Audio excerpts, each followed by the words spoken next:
કરીએ છીએ, સત્સંગની વાતો કરીએ છીએ, આવા સંવાદો કરીએ છીએ, બધી વસ્તુનું જાણપણું પણ છે કે આમાંથી છે કે અગ્નિને અડીએ એટલે આપણે દાઝવાના છે, ઝેર પીએ એટલે મરવાના છે.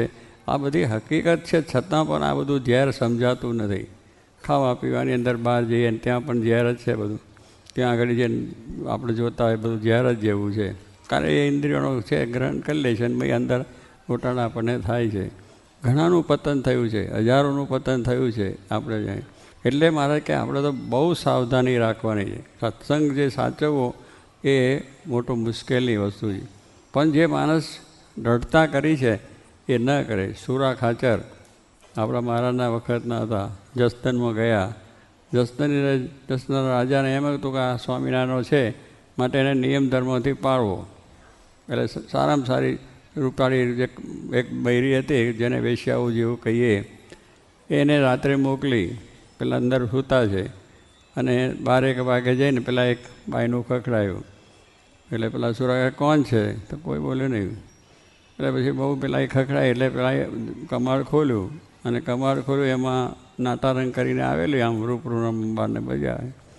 પછી એને એ તો જાણી ગયો, કારણ કે એને મહારાજની નિષ્ઠા હતી અને બહુ નિયમનો ડરતા હતા. એટલે એને અને દરબાર હતા એટલે પોતાની તલવાર તો સાથે જ હોય.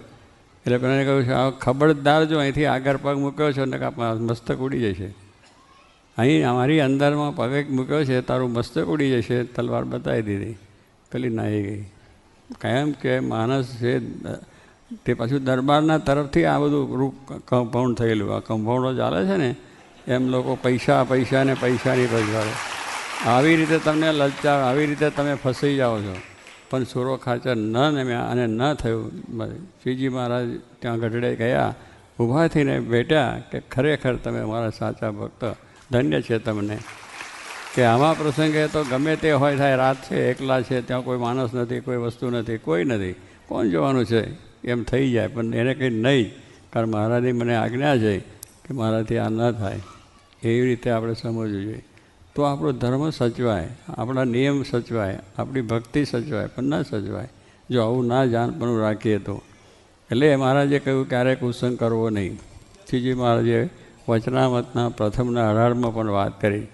આ કુસંગ ક્યારેય ન કરવો એ વાત કરીને કહે છે કે ઘણા માણસને એમ કે આપણે તો બધું મજબૂત છે, ડર છે, આપણે ત્યાં જઈએ તો વાંધો નહીં, અને કદાચ જઈએ તો જોવામાં શું વાંધો છે એમ માનીને પછી જાય. 7 માળની હવેલી હોય, શ્રીજી મારે દ્રષ્ટાંત આપ્યું છે. 7 માળની હવેલી એટલે બધી સારી રીતે ત્યાં ડેકોરેશનવાળું હોય, એનું જે બધી નકશી બક્ષી સારું, અંદરની અંદર બધા ફર્નિચર બધા ગોઠવેલા હોય છે, તકતા બકતા જડેલા હોય છે, અને એ પ્રમાણે બધું ડેકોરેશન સુંદર છે. મંદિર જતાની સાથે આપણું મન ફરી જાય એવું બધું હોય. ફોટા બોટા બધા ગોઠવેલા હોય. આવી 7 માળની હવેલી, અને હવેલીની અંદર એક મોટો હોલ હોય, અને એ હોલની અંદર બધી રીતનું નાટારંગ ત્યાં ચાલતું હોય. માણસો બેઠા હોય. વિષય માણસ એને કહેવામાં આવ્યા છે કે એને વિષયમાં આસક્તિ છે એવા જ ત્યાં જઈને, જે નાટારંગમાં કોણ જાય એવા જ વિષય માનનારા હોય જ જાય. એટલે બધા વિષય બેઠા હોય.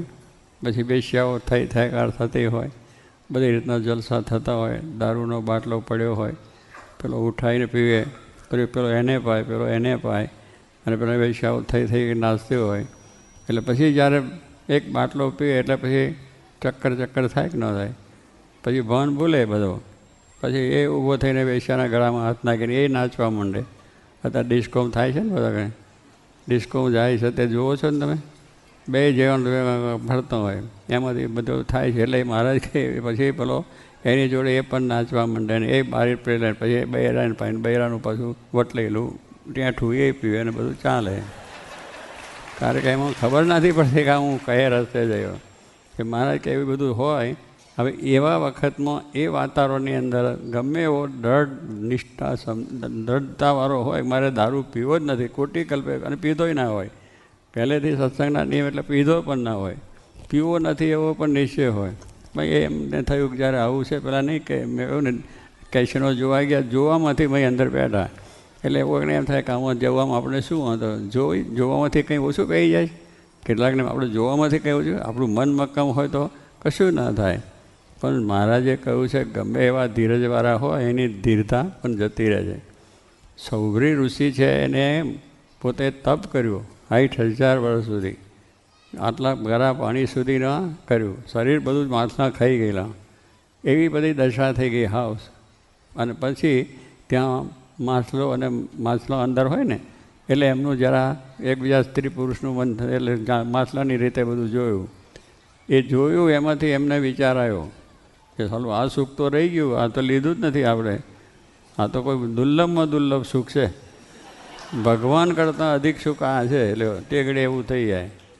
એટલે એને એ તપ કરતાં નીકળ્યા બહાર અને બધે પછી ગયા.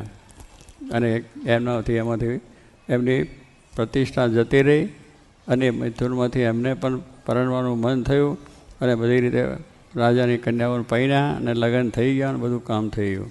એટલે કહેવાનું ધીરજવાળો માણસ હોય, આવો તપ કરનાર માણસ છે તો એને ભગવાનની સાથે એકાગ્ર થાય એને માટે જ તપ કર્યું હોય તો પણ એને આવું થઈ ગયું છે.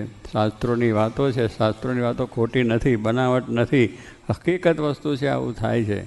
આપણે પણ જોઈએ છીએ આવું થાય છે. આપણે જ્યારે કેટલું વાંચીએ છીએ, જોઈએ છીએ, સાંભળીએ છીએ તો એ આપણે લબ્ધઈએ જ છે એની અંદર. પણ આ વસ્તુનો મક્કમતા આપણે એ રાખવાની કે શ્રીજી મહારાજને રાજી કરવા છે અને શ્રીજી મહારાજની આજ્ઞા પાડવી છે. તો સ્વામી કહે છે એવો ધીરજવાળો હોય, મક્કમતાવાળો હોય, પણ એ વાતાવરણમાં જાય એટલે થઈ જાય. દારૂડિયા બેઠા હોય એમાં તમે જાઓ તો તમે બાટલી પીતા થાઓ, જુગારીઓ પાસે જાઓ તમે થઈ જાય, આવા ભ્રષ્ટાચાર કરતા હોય તો પણ તમે એમાં લપ થઈ જાઓ. અને તમને યુક્તિ પ્રયુક્તિથી એ બધું એવું બતાવી દે ને એવું થઈ જાય તો તમે આખું ભાન ભૂલી જાઓ. અત્યારે તો એવી છે ને અમથું કંઈક તમારા ઉપર આમ કરી આપે એમાં તમારું ભાન ભૂલી જાઓ. ખરે એ માણસો એવા હોય છે કે તમને કઈ રીતે ફસાવવા, કેવી રીતે તમારી પાસે પૈસા પડાવવા, આ બધું છે. એટલે આ બધો કુસંગ છે, એને ઓળખી રાખો, જાણી રાખો અને ડરતા કરો.